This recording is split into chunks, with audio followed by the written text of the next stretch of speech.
عن انس رضی اللہ عنہ، حضرت سیدنا انس بن مالک رضی اللہ تعالی عنہ جنہوں نے 10 سال تک رسول اللہ صلی اللہ علیہ وسلم کی خدمت کی ہے، خادم رسول صلی اللہ علیہ وسلم، وہ فرماتے ہیں کہ ان رسول اللہ، کہ بے شک رسول اللہ صلی اللہ علیہ وسلم نے اخذ سیفا، ایک تلوار پکڑی، یوم احد، احد والے دن۔ احد یہ اسلام کی دوسری جنگ عظیم ہے جو کفار اور مشرکین کے درمیان مسلمانوں اور کفار مکہ کے درمیان ہوئی تھی۔ تو احد وہاں پر ایک پہاڑ ہے، آپ تمام احباب نے وہاں پر دیکھا ہوگا۔ تو احد پہاڑ کی وجہ سے اس جنگ کا نام غزوہ احد، جنگ احد رکھا گیا، ٹھیک ہے۔ تو اس غزوہ احد، جنگ احد والے دن رسول اللہ صلی اللہ علیہ وسلم نے ایک تلوار بلند کی، فقال، اور آپ نے فرمایا، من یأخذ، کون شخص یہ لے گا، منی، مجھ سے، ھذا، یہ تلوار، کون شخص ہے جو مجھ سے یہ تلوار لے گا؟ تو صحابہ کرام شوق جہاد میں تھے۔ فباسطوا ایدیہم، فباسطوا، تمام نے بلند، باسطوا کا معنی لفظی معنی ہوتا ہے پھیلانا، تو پھیلا دیا، یعنی کہ بلند کر دیا، ایدیہم، اپنے ہاتھوں کو، تمام کے تمام اصحاب نے اپنے ہاتھوں کو بلند کر دیا، کل انسان منہم، ان میں سے ہر ایک انسان نے، جتنے بھی صحابہ کرام نے یہ بات سنی تو تمام نے اپنے ہاتھوں کو اس طرح بلند کر دیا۔ یقول، وہ کہتے تھے، انا یا رسول اللہ، میں، یا رسول اللہ میں، مجھے دیجیے یہ تلوار، میں یہ تلوار لینا چاہتا ہوں۔ لیکن آگے قال رسول اللہ صلی اللہ علیہ وسلم نے فرمایا، فمن یأخذہ، کہ کون ادا کرے گا، بحقہ، اس تلوار کے حق کو۔ جب بات آئی نا جی حق کی، تو کہ کون اس تلوار کا حق ادا کرے گا، تو فاحجم القوم، تو قوم والے لوگ رک گئے، انہوں نے ہاتھ تھلے آ گئے۔ مطلب کیا ہے، انہوں نے جب دیکھا کہ یار پتہ نہیں ہم سے اس کا حق ادا ہو سکے گا یا کہ نہیں ہو سکے گا، ہم اس کا حق پورا کر سکیں گے یا کہ نہیں پورا کر سکیں گے، تو اپنے ہاتھ انہوں نے پیچھے کھینچ لیے۔ فقال ابو دجانہ، حضرت ابو دجانہ، ان کا نام سیماک بن خارشہ رضی اللہ تعالیٰ عنہ، بڑے ہی مجاہد صحابی، جی بڑے مجاہد صحابی ہیں، کہ جب یہ جنگ ہوتی نا تو اپنے ماتھے کے اوپر نا یہ سرخ پٹی باندھ لیا کرتے تھے، تو یہ وہ صحابی ہیں۔ ابو دجانہ رضی اللہ تعالیٰ عنہ فرماتے ہیں، انا آخذہ، یا رسول اللہ میں پورا کروں گا، بحقی، اس کے حق کو، یعنی میں اس کے جو اس کا حق ہے وہ حق ادا کرنے کی میں کوشش کروں گا۔ فاخذہ، تو انہوں نے وہ تلوار رسول اللہ صلی اللہ علیہ وسلم سے لے لی، تو ففلق، تو پھاڑا، بھی اس تلوار کے ذریعے حام المشرکین، مشرکین کی کھوپڑیوں کو، یعنی اس کا حق یہی تھا کہ اس کو چلا کر مسلمانوں کا ساتھ دیا جائے اور مسلمانوں کو اللہ تعالیٰ فتح عطا فرمائے۔ تو اسی طرح انہوں نے، حضرت ابو دجانہ رضی اللہ تعالیٰ عنہ نے اس کا حق ادا کیا، تلوار لے کر پھر مشرکین کی کھوپڑیوں کو پھر انہوں نے پڑھایا۔ اچھا جی، چھٹی حدیث، السادس، عن الزبیر بن عدی رضی اللہ تعالیٰ عنہ، یہ زبیر بن عدی، یہ رحمہ اللہ، رضی اللہ عنہ بھی کہہ لے تو کوئی حرج نہیں ہے، یہ تابعی ہے جی، زبیر بن عدی، اور یہ حضرت انس بن مالک رضی اللہ، جو خادم رسول ہے نا، جنہوں نے 10 سال رسول اللہ کی خدمت کی، ان کے یہ شاگرد ہیں۔ اور یہ حدیث میں نے خطبہ جمعہ کے اندر بیان کی ہوئی ہے، مکمل آپ کو نے سنی بھی ہوئی ہے، اب ترجمے کے ساتھ اس حدیث کو آپ سن لیں۔ حضرت زبیر بن عدی رحمہ اللہ فرماتے ہیں کہ اتینا انس بن مالک، ہم حضرت انس بن مالک رضی اللہ عنہ کے پاس آئے، فشکونا، تو پاس ہم نے شکایت کی، ان کی طرف، الیہ، ان کے پاس، حضرت انس کے پاس، کس چیز کی شکایت کی؟ ما نلقی، جو کہ تکالیف، جو ظلم ہمیں پہنچا تھا، من الحجاج، حجاج بن یوسف سے۔ حجاج بن یوسف جی اس امت کا بہت بڑا ایک فرعون نما اور دہشت گرد قسم کا انسان اور انتہائی ظالم قسم کا انسان اس امت میں گزرا ہے، کہ جس کے بارے میں رسول اللہ پہلے ہی پیشین گوئی فرما کر گئے تھے۔ آپ علیہ السلام نے فرمایا تھا، ثقیف میں ایک ظالم ہوگا اور ایک کذاب ہوگا۔ کذاب تو مختار ثقفی ہے، اس کے بارے میں حدیث میں موجود ہے کہ اس نے جھوٹ جھوٹ بولا کرتا تھا، تو وہ کذاب تو وہ ہو گیا۔ اور اسی طرح مبیر یعنی کہ ظلم کرنے والا ظالم شخص، وہ حجاج ہے، حجاج صاحب ہے، ٹھیک ہو گیا جی۔ تو یہ حضرت انس کے شاگرد آ کر حضرت انس کے سامنے شکایت کرتے ہیں حجاج بن یوسف کے مظالم کی۔ فقال، تو حضرت انس فرماتے ہیں رضی اللہ تعالیٰ عنہ، اصبروا، اے میرے لوگو صبر کرو، فإنہ لا یأتی زمان، پس بے شک لا یأتی زمان، کوئی زمانہ نہیں آنے والا، الا مگر یہ کہ والذی بعدہ، جو زمانہ اس کے بعد ہوگا شر منہ، وہ اس سے بھی برا ہوگا۔ یعنی کہ اس حجاج کے ظلموں کے اوپر ہی صبر کرو، کیونکہ حجاج کے بعد جو آنے والا زمانہ وہ اس سے بھی بڑا ظالم ہی ہوگا، کیونکہ جو بھی ہر آنے والا زمانہ پہلے والے زمانے سے برا اور بدتر ہونے والا ہے۔ حتیٰ تلقوا ربکم، یہاں تک کہ تم اپنے رب سے جا کر ملو۔ اسی وجہ سے میں نے کہا تھا نا، یہ پاکستانی یہ خراب نظام کو ہی ہم نے لے کر چلنا ہے۔ یہ جتنے بھی ووٹ کے اوپر کھڑے ہوئے ہیں یہ برے ہیں، تو ان برے انسانوں میں سے ہی جو کم درجے کا برا ہے اسی کو سلیکٹ کرنا ہوگا۔ کوئی یہاں پر عمر بن عبدالعزیز رحمہ اللہ نہیں آنے والے، کوئی حضرت عمر رضی اللہ تعالیٰ عنہ حکمران کے طور پر نہیں آنے والے، کوئی خلفائے راشدین والا نظام نہیں آنے والا۔ ایسی نظام کو، اسی خراب نظام کو ہم نے جو کم درجے کا خراب ہے اس کو ووٹ دے کر ہم نے اوپر لانا پڑے گا، ٹھیک ہے؟ کیونکہ یہ ذہن چو کاٹ دیو، یہ اپنے ذہن سے نکال دے کہ اب حالات ٹھیک ہوں گے یا زمانے کے لوگ ٹھیک ہوں گے، اچھے حالات آئیں گے۔ نہ جی نہ، کیونکہ حضرت انس فرماتے ہیں رسول اللہ سے یہ حدیث ہے کہ ہر آنے والا زمانہ پہلے زمانے سے برا اور بدتر ہوگا، یہاں تک کہ تم اپنے رب سے ملاقات کر لو، یعنی کہ مر جاؤ تو ویری ہے۔ سمعتہ من نبیکم، حضرت انس فرماتے ہیں کہ یہ بات اور یہ حدیث جو میں اپنی طرف سے نہیں بیان کر رہا، بلکہ سمعتہ، میں نے یہ حدیث سنی ہے من نبیکم، تمہارے نبی یعنی کہ حضرت محمد مصطفیٰ صلی اللہ علیہ وسلم سے۔ تو اس لیے جی ایک خراب نظام یا تو خلفائے راشدین والا نظام نہیں آ سکتا، نہیں آنا، بھول جائیں خلفائے راشدین کے نظام اور عدل و انصاف کو۔ یہی جمہوری سسٹم ہی ہے، جمہوری سسٹم کے اندر ہی ہم نے رہ کر اسی کے اندر جو اچھائیاں ہیں برائیاں ہیں اس کو اچھائی میں بدلنے کی ہم نے کوشش کرنی ہے، ٹھیک ہے جی۔ اچھا جی، ساتویں حدیث جی، ان ابی ہریرہ، محدث اعظم حضرت سیدنا ابو ہریرہ رضی اللہ تعالیٰ عنہ سے حدیث مروی ہے، ان رسول اللہ، بے شک رسول اللہ صلی اللہ علیہ وسلم نے ارشاد فرمایا، بادروا بالاعمال، بادروا سبقت کرو، ایک دوسرے سے آگے بڑھو، بالاعمال، اعمال نیک اعمال کرنے میں، سبعن 7 چیزوں میں، یعنی 7 چیزوں میں کیا مطلب ہے کہ 7 چیزوں کے آنے سے پہلے، 7 چیزوں کے واقع ہونے سے پہلے نیک اعمال میں جلدی کرو۔ اب وہ 7 چیزیں کون سی ہیں وہ آگے حدیث میں ان 7 چیزوں کا تذکرہ موجود ہے۔ تو رسول اللہ فرماتے ہیں آگے، حل تنتظرون،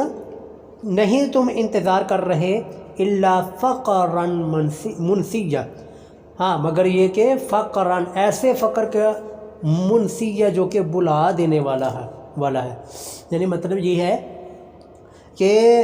ایسے فقر سے پہلے جو کہ انسان کو اپنی اوقات، اپنی حیثیت بلا دینے والا ہے، اس فقر سے پہلے نیک اعمال سے میں جلدی کرو۔ اور فقر منسیہ جی، فقر بلا دینے والا، یعنی اللہ کی ذات کو بلا دیں۔ جس کو بھوک لگی ہو، کوئی اس کو رب رسول یاد ہی نہیں رہتا، کوئی اس کو اپنا کوئی نیکی، کوئی نماز یاد ہی نہیں رہتی، اس کو صرف یہی فکر ہوتی ہے بس مجھے کھانا ملے اور میں اپنا پیٹ بھروں، حلال و حرام کی تمیز بھی ختم کر دیتا ہے۔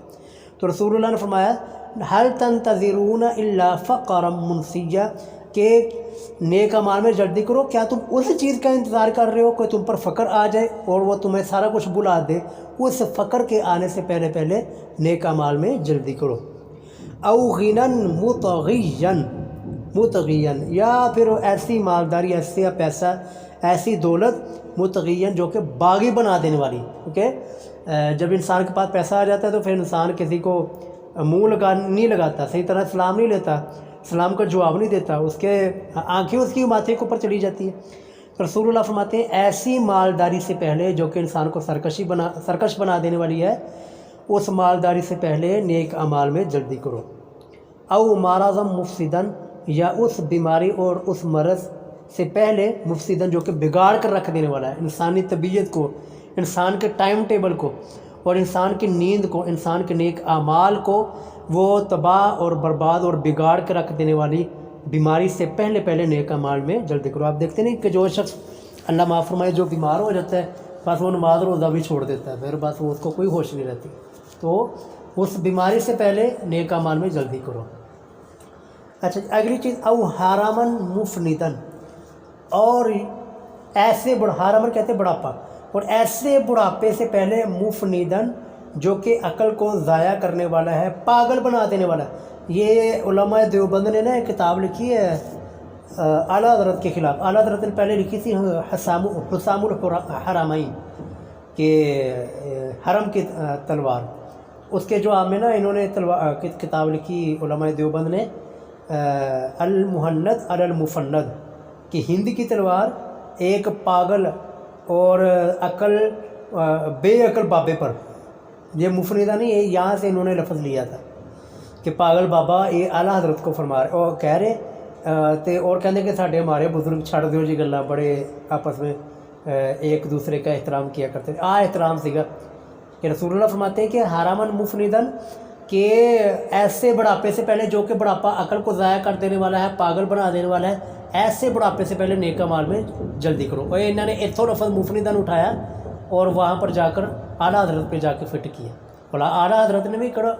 کون سا کام کیا تھا، اس نے بھی بھائی ایک بندے دے اتنے فتووں کی مشین تھی وہ. چلے خیر ہم اپنے سبق کی طرف واپس پڑھتے ہیں. او موتن مجہزن، یا موت مجہزن جو کہ اچانک آ کر کام تمام کرنے والی ہے،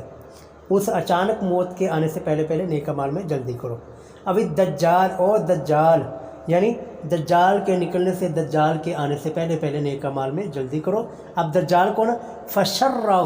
بہت بدتر ہے غائبین، ایسی غائب چیزیں ينتظر جن کا انتظار کیا جا رہا ہے، یعنی کہ جس چیزوں کا انتظار کیا جا رہا ہے جن کا آنے والے ہیں،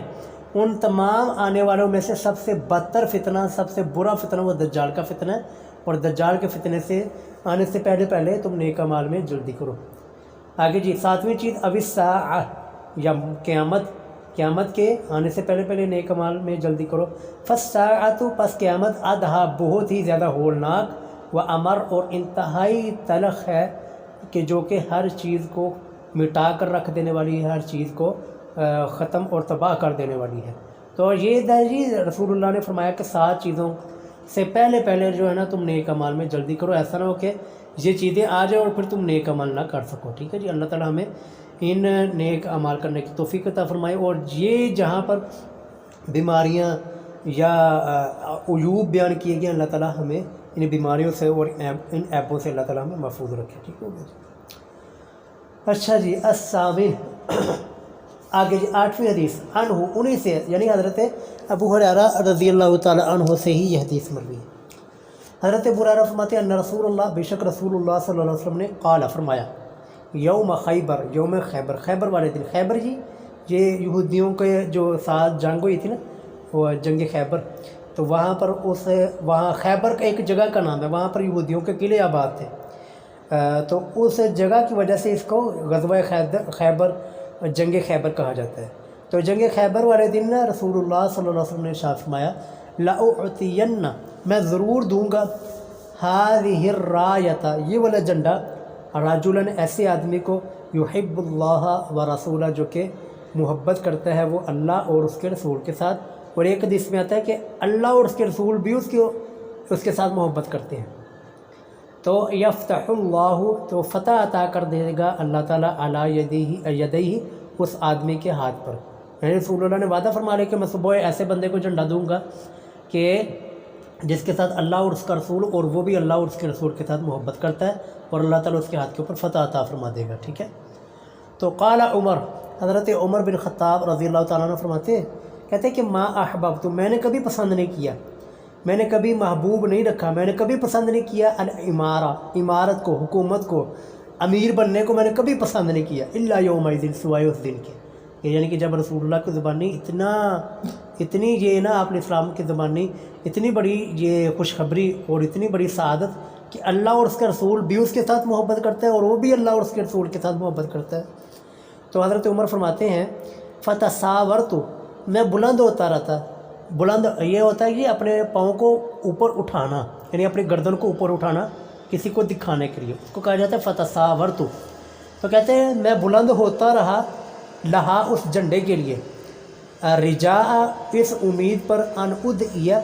کہ ان ادعا، یہ کہ سپرد کیا جائے گا، لہا، وہ جھنڈا مجھے، یعنی کہ اس امید کے اوپر نا کہ وہ جھنڈا مجھے مل جائے، میں امیر بن جاؤں، مجھے رسول اللہ وہ جھنڈا عطا کر دے، میں نا لوگوں سے زیادہ بلند ہوتا، اپنے ایڑیاں اٹھا کر نا رسول اللہ کے سامنے ہوتا ہے کہ رسول اللہ جھنڈا مجھے دے. تو کیا ہوا جی، فدعا رسول اللہ، تو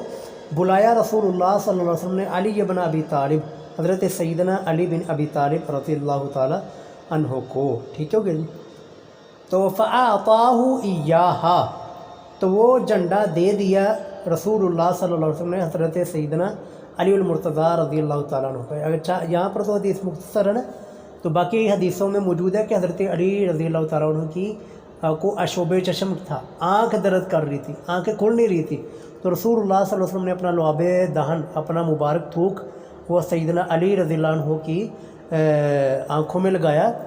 اور ان کی آنکھیں بالکل درست اور ٹھیک ہو گئیں، ٹھیک ہے۔ تو اس پہ نا وہ لوگ نکالتے ہیں جی دیکھو جی رسول اللہ صلی اللہ علیہ وسلم نے نا یار مدد کیا، علی کو مدد منگی، نعوذ باللہ۔ یہ دیکھیں یہاں پر حدیث کیا، ان ظالموں نے حدیثوں کو بھی نہیں پڑھا۔ رسول اللہ کیا فرما رہے ہیں، فدعا رسول اللہ نے علی سیدنا علی کو بلایا، اور بلا کر پھر ان کی آنکھیں درد ہو رہی تھی، ان کی آنکھیں نہیں کھل رہی تھی، تو رسول اللہ نے اپنی جو ہے اپنا لعاب دہن، اپنا مبارک تھوک حضرت سیدنا علی کی آنکھوں پر لگایا۔ تو مشکل تو حضرت رسول اللہ نے حضرت علی کی دور کی ہے، حضرت علی مشکل میں تھے نا جی، آنکھیں ان کی درد کر رہی تھیں، تو رسول اللہ نے لعاب لگا کر ان کی آنکھوں کا درد دور کیا۔ تو مشکل کشا تو رسول اللہ تھے، وہ ہوئے ان کے، لیکن یہ سارا نہ کو انہوں نے پکارا تھا، نہ مشکل کشائی ہوئی تھی، صرف یہ تھا اللہ اور اس کے رسول کے ساتھ محبت سیدنا علی کی تھی، سیدنا علی اللہ اور اس کے رسول کے ساتھ بھی محبت کرتے تھے۔ تو اسی طرح جی رسول اللہ نے بلایا اور ان کو جھنڈا دے دیا۔ وقال، آگے دیکھیں جی حدیث، وقال، اور فرمایا امشی، اے علی چلو، ولا تلتفت، اور نہ متوجہ ہونا کسی طرف، دائیں بائیں متوجہ نہ ہونا، حتی یفتح اللہ علیک، یہاں تک کہ اللہ تعالیٰ آپ کو فتح نہ عطا کر دے، یہاں تک کہ اللہ تعالیٰ آپ کو فتح عطا کر دے، اس وقت تک آپ نے نا ادھر ادھر کوئی متوجہ نہیں ہونا، بس جھنڈا لو اور اللہ کا نام لو۔ تو فسار علی، حضرت علی رضی اللہ تعالیٰ عنہ چلے، شیئن تھوڑا سا، ثم وقف، پھر ٹھہر گئے، ولم یلتفت، اور سیدنا علی کسی طرح متوجہ نہیں ہوئے، ادھر ادھر نہیں دیکھا۔ تو فسارہ، بلند آواز سے کہا، یا رسول اللہ، اے اللہ کے رسول صلی اللہ علیہ وسلم، علی ماذا، میں کس بنیاد پر، کس چیز پر، کس وجہ سے اقاتل الناس، لوگوں کے ساتھ قتال کروں، لوگوں کے ساتھ جو جنگ کرنی ہے وہ کس بنیاد کیا ہونی چاہیے، کس چیز کو سامنے رکھ کر میں ان کے ساتھ جنگ کروں۔ قال، تو رسول اللہ نے فرمایا، قاتلہم، ان لوگوں کے ساتھ قتال کرو، ان لوگوں کے ساتھ جنگ کرو، حتی یشہدوا، یہاں تک کہ یہ لوگ گواہی دے، اللہ الہ الا اللہ، کہ کوئی معبود نہیں ہے، سجدے کے لائق نہیں ہے سوائے اللہ کے، وَأَنَّ مُحَمَّدَ الرَّسُولُ اللّہ، اور بے شک محمد صلی اللہ علیہ وسلم وہ اللہ کے رسول صلی اللہ علیہ وسلم ہے، یہ اس بات کی گواہی دینی ہے، زبان سے کہنا ہے۔ فَإِذَا فَعَلُوا، آگے فَإِذَا فَعَلُوا، پس جب وہ ایسا کریں، فَإِذَا فَعَلُوا ذَلِكَ، جب وہ ایسا اپنی زبان سے اقرار کر لیں، گواہی دے دیں، کلمہ پڑھ لیں، فقد مَنَعُوا، تو یقیناً انہوں نے محفوظ کر لیا، بچا لیا، من کے، اے علی، تجھ سے، دماءہم، اپنے خون کو، اموالہم، اپنے مالوں کو، یعنی کہ ان کے خون بھی محفوظ اور ان کے مال بھی محفوظ، اب نہ ان کو قتل کیا جائے گا اور نہ ہی ان کے مال کو مال غنیمت بنا کر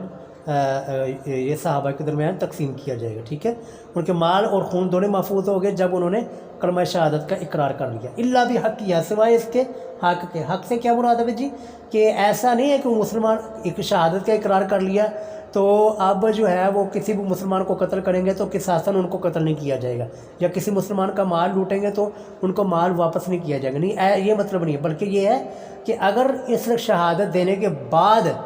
انہوں نے کسی مسلمان کو قصاصاً قتل کیا تو پھر ان کو قصاصاً قتل کیا جائے گا، ٹھیک ہے، کیونکہ یہ حق ہے۔ تو یہ رسول اللہ یہاں سے فرما رہے ہیں کہ ان کے مال اور خون محفوظ ہے، الا بھی حق کے، سوائے اس حق کے جو اللہ تعالیٰ نے ہر مسلمان کے خون کو محفوظ کیا ہوا ہے، ٹھیک ہے۔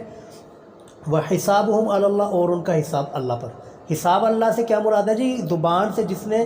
لا الہ الا اللہ، اشہد ان لا الہ الا اللہ، اشہد ان محمد الرسول اللہ، شہادت کا اقرار کر لیا، کلمہ پڑھ لیا، اس کے کلمے کا احترام کیا جائے گا، اس کو مسلمان مانا جائے گا، چاہے اس نے دل سے پڑھا ہو، چاہے اس نے زبان سے پڑھا ہو، چاہے اوپر سے پڑھا ہو، جیسا بھی پڑھا ہو، اس کے کلمے کا اعتبار کیا جائے گا، احترام کیا جائے گا، ٹھیک ہے۔ تو یہ ہے جی کہ زبانی اقرار کرنے کے بعد، زبان سے سننے کے بعد اس کلمے کا اعتبار کیا جائے گا،